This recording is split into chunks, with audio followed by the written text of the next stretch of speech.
전 세계인의 신발장에 무조건 하나쯤은 있는 브랜드죠.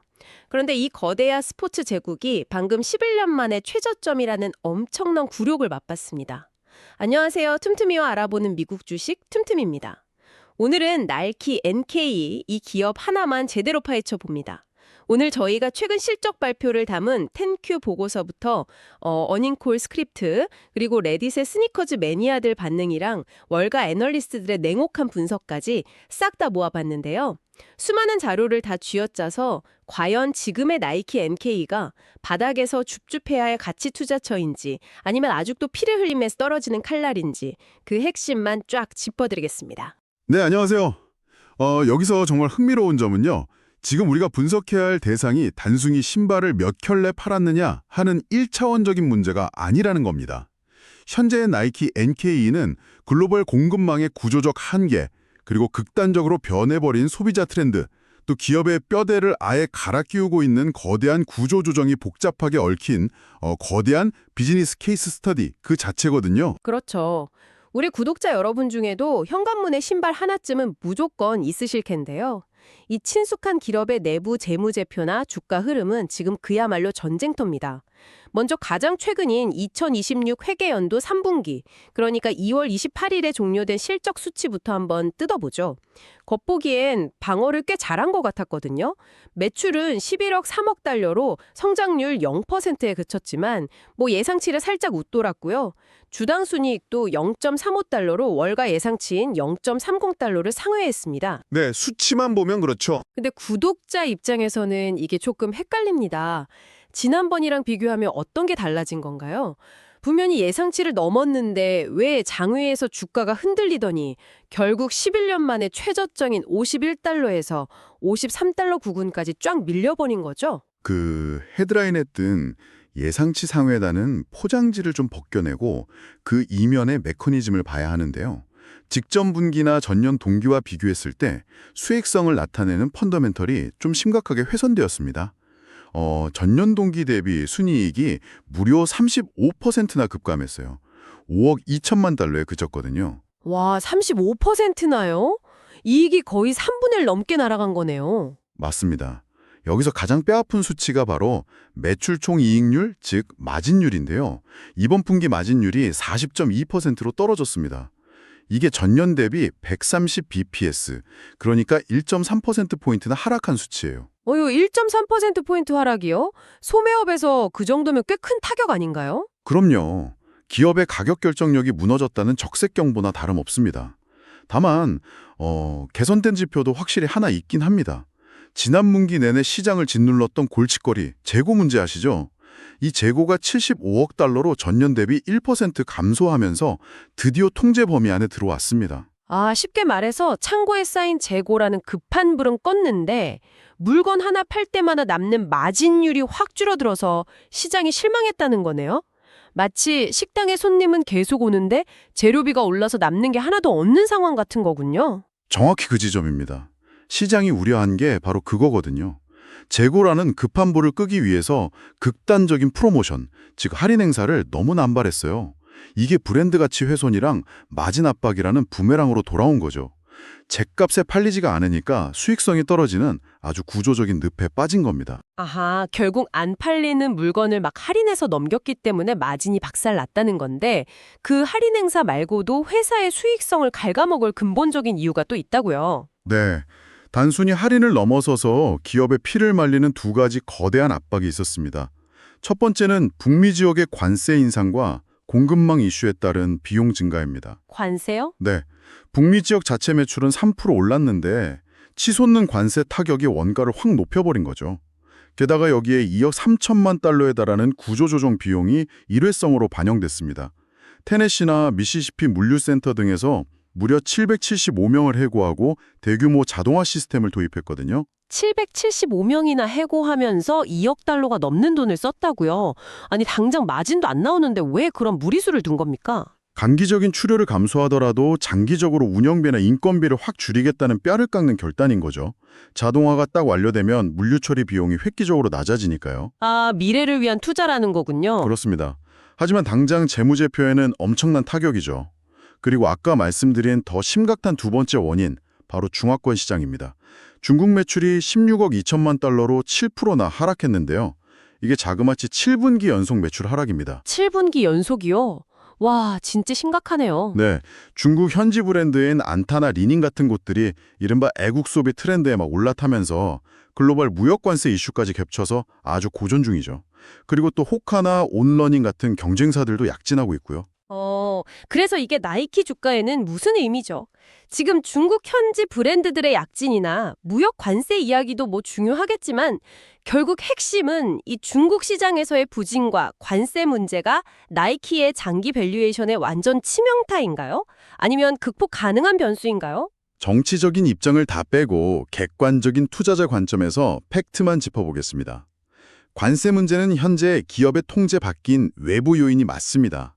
그런데 이번 어닝콜에서 최고 재무 책임자인 매튜 프렌드가 아주 중요한 힌트를 줬어요. 오, 어떤 힌트죠? 2027 회계연도 1분기가 이 관세로 인한 마진 압박의 마지막 분기가 될 것이라고 명확히 예고했습니다. 아, 하반기부터는 그 악재가 거친다는 뜻이네요. 맞습니다.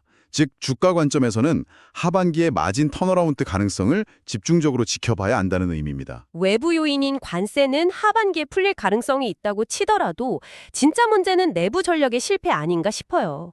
엘리엇 힐 CEO가 이끄는 윈나우 전략을 보면 나이키가 그동안 얼마나 심각한 헛발질을 했는지 여실히 드러나지 않나요? 네, 아주 정확히 보셨습니다. 나이키가 지난 몇 년간 야심차게 추진했던 DTC, 그러니까 소비자 직접 판매 모델이 한계에 부딪혔다는 걸 수치로 인정했죠. 나이키 앱이나 직영점에서만 물건을 팔겠다는 그 전략 말씀하시는 거죠? 맞습니다.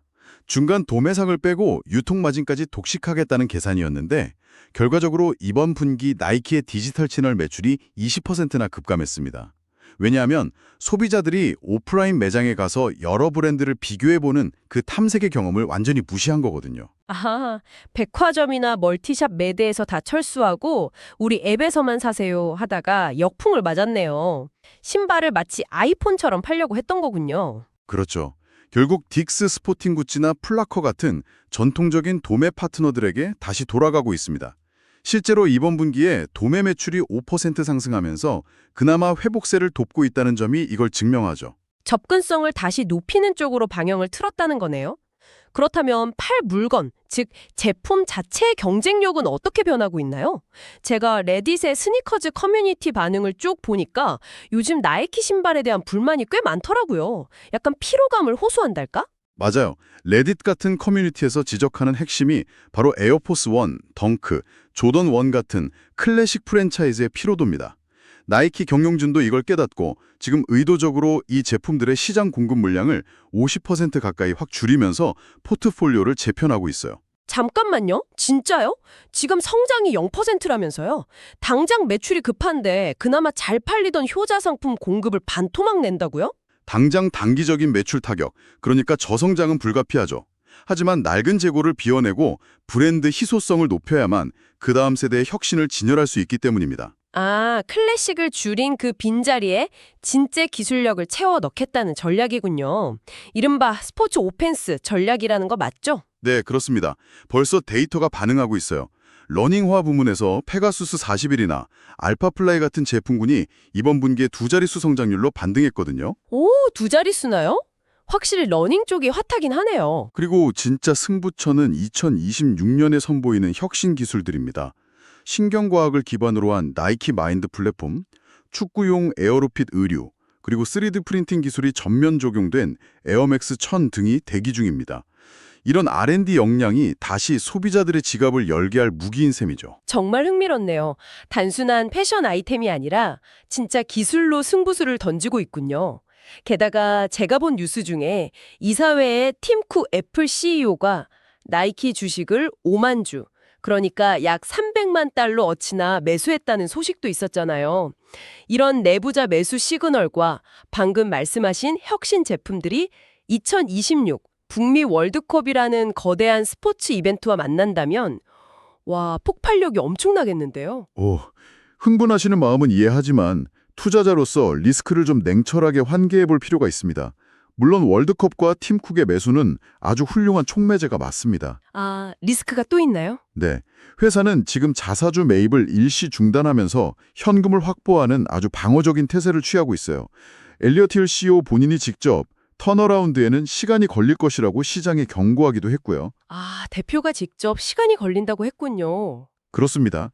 그래서 단기적인 주가 변동성에 흔들리기보다는 연말까지 이 혁신 제품들이 실제로 풀프라이스, 즉 할인 없는 정가로 팔리는지 그 수치를 통해 증명하는 과정을 꼭 확인하셔야 합니다. 결국 재주문이 정가로 팍팍 들어오는지 숫자로 증명하기 전까지는 맹신하면 안 된다는 거네요.